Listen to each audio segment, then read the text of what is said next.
നമസ്കാരം. നമ്മൾ ജീവിതത്തിൽ ക്രമമായി ഉയർച്ച കൈവരിക്കുന്നതിന് ഉള്ള വഴി എന്താണെന്നാണ്. ചിലർ ഏതെങ്കിലും ഒരു തൊഴിലിൽ പ്രവേശിക്കും, ഒരു ജോലി ലഭിക്കുന്നു, ജോലിയിൽ പ്രവേശിക്കുന്നു, ജോലിക്ക് പോകുന്നു, അങ്ങനെ മുമ്പോട്ട് പോവുകയാണ്. അനേക വർഷങ്ങൾ കഴിഞ്ഞാലും ആ നിലയിൽ നിന്ന് ഒരിഞ്ച് മുകളിലേക്കില്ല. പതിവായിട്ട് ജോലിക്ക് പോകുന്നു, ജോലി ചെയ്യുന്നു, തിരിച്ചു വരുന്നു, സാധാരണ പോലെ ജീവിക്കുന്നു എന്നുള്ളതിനപ്പുറത്തേക്ക് ഒരു ഉയർച്ചയുടെയോ അഭിവൃദ്ധിയുടെയോ പുരോഗതിയുടെയോ വഴി കാണാത്ത ഒരുപാട് പേര് നമ്മുടെ നിത്യജീവിതത്തിൽ എമ്പാടുമുണ്ട്. ഇങ്ങനെ ഉയർച്ചയുടെ വഴി കാണാതെ ഇരിക്കുന്നവർക്ക്, ഉയർന്നു പോകാനുള്ള മാർഗം എന്തെന്ന് അറിയാതിരിക്കുന്നവർക്ക് ജീവിതത്തിൽ ക്രമമായ ഉയർച്ചയും പുരോഗതിയും ലഭിക്കുന്നതിന് ചെയ്യാവുന്ന വളരെ ലഘുവായിട്ടുള്ള, വളരെ ഫലപ്രദമായിട്ടുള്ള ചില അനുഷ്ഠാനങ്ങളാണ് ഇവിടെ പറയുന്നത്. അതിന് ഉപയോഗിക്കുന്നത് രാജഗോപാലം എന്ന അതിവിശിഷ്ടമായ ഒരു മന്ത്രമാണ്.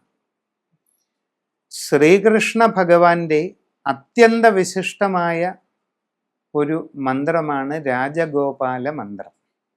രാജഗോപാലമൂർത്തി എന്ന് പറയുന്നത് ശ്രീകൃഷ്ണ ഭഗവാന്റെ പ്രത്യേകമായൊരു മൂർത്തി ഭാഗമാണ്.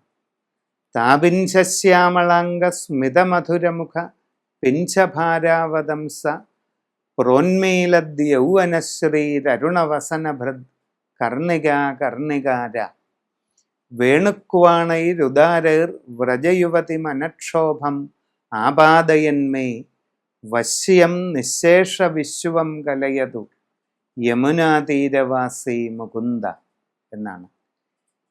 യമുനാ നദിയുടെ തീരത്ത് കടമ്പ് വൃക്ഷത്തിൽ ചാരി രാത്രിയിൽ അതിമനോഹരമായ നിലാവെളിച്ചത്തിൽ അത്യന്തം സുന്ദരമായ വനമാലയും കർണികാര പുഷ്പങ്ങൾ കൊണ്ട് തീർത്ത വിശേഷപ്പെട്ട അലങ്കാരങ്ങളുമൊക്കെ ദേഹത്ത് ചാർത്തിക്കൊണ്ട് അതിമധുരമായ വേണുനാദത്താൽ, ഓടക്കുഴൽ സംഗീതത്താൽ ഈ ലോകത്തെ മുഴുവൻ ആകർഷിക്കുന്ന അതിവിശിഷ്ടമായ ശ്രീകൃഷ്ണ രൂപമാണ് രാജഗോപാലം എന്ന സങ്കല്പമൂർത്തി. വശ്യം നിശേഷ വിശ്വം കലയതു യമുനാതീരവാസി എന്നാണ്. തൻ്റെ അതിമനോഹരമായ ഓടക്കുഴൽ വായനയിലൂടെ ഈ പ്രപഞ്ചത്തെ മുഴുവൻ തന്നിലേക്ക് വശീകരിക്കുന്ന ദേവനാണ് രാജഗോപാലമൂർത്തി. അങ്ങനെയുള്ള ഭഗവാന്റെ ചില പ്രത്യേക കാര്യങ്ങളാണ് പറയുന്നത്. അതിലൊന്ന് അതിവിശിഷ്ടമായ രാജഗോപാല പൂജയാണ്.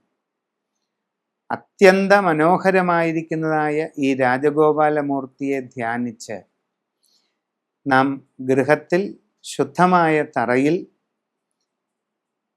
മഹാവിഷ്ണുവിൻ്റെ രാജഗോപാല പത്മം, ശ്രീകൃഷ്ണ ഭഗവാൻ രാജഗോപാലമൂർത്തിയായി അവതരിക്കുമ്പോൾ പൂജ നടത്തുന്നതിന് ഉപയോഗിക്കുന്ന രാജഗോപാല പത്മം പ്രത്യേകമായൊരു കളമാണ്. അത് വരച്ച് രാജഗോപാലമൂർത്തിയെ ആ കളത്തിലേക്ക് ആവാഹിച്ച് പീഠത്തിൽ സ്ഥാപിച്ച് ചെയ്യുന്ന വിശിഷ്ടമായ ഒരു സപരിവാര പൂജാ കർമ്മമാണ് മഹാരാജഗോപാല പൂജ. ഇത് നടത്തുകയും രാജഗോപാല യന്ത്രം ദേഹത്ത് ധരിക്കുകയും ചെയ്യുന്നവർക്ക് സർവവിധ ആകർഷണമാണ് അതിൻ്റെ ഫലമായിട്ട് പറഞ്ഞിരിക്കുന്നത്. ജീവിതത്തിൽ എല്ലാ കാര്യങ്ങളിലും ആഗ്രഹിക്കുന്നത് പോലെയുള്ള ആകർഷണവും വിജയവും ഉയർച്ചയും ഉണ്ടാകുമെന്നാണ് അതിൻ്റെ ഫലം പറയുന്നത്. അതിവിശിഷ്ടമായ ഈ രാജഗോപാല പൂജാകർമ്മം ഒരു ഉത്തമനായ ആചാര്യനെ കൊണ്ട് നടത്തിക്കുകയും അത്യന്ത വിശിഷ്ടമായ ഈ രാജഗോപാല മന്ത്രം, രാജഗോപാലമൂർത്തി ശ്ലോകങ്ങൾ ഒക്കെ തന്നെ ആ ആചാര്യനിൽ നിന്നും ദീക്ഷയായി, ഉപദേശമായി സ്വീകരിച്ച് പതിവായിട്ട് ജപിക്കുകയും ചെയ്യുന്നത് അപൂർവങ്ങളിൽ അപൂർവമായ ഒരു അനുഷ്ഠാനമാണ്. സർവകാര്യങ്ങളിലും ഉയർച്ചയും പുരോഗതിയുമാണ് ഫലം. നന്ദി, നമസ്കാരം.